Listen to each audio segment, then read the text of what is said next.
ఈ బడ్జెట్ గురించి మీరంతా విన్నారు. ఈ కష్టకాలంలో నేను చాలా బడ్జెట్లు చూసాం, చాలా మంది సీనియర్ నాయకులు ఉన్నారు, చాలా బడ్జెట్లు చూసాం. ఈ కష్టకాలంలో చంద్రబాబు నాయుడు గారు, పవన్ కళ్యాణ్ గారు ఇద్దరు కలిసి నాయకత్వంలో ఒక మంచి బడ్జెట్ ని ప్రవేశపెట్టారు.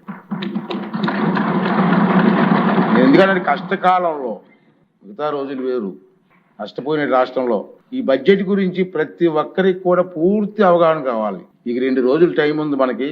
రేపు ఎల్లుండి కూడా సెలవు ఇస్తున్నాం. మళ్ళీ మండే వస్తాం మనం. 3 days దీని మీద డిస్కషన్ ఉంటుంది.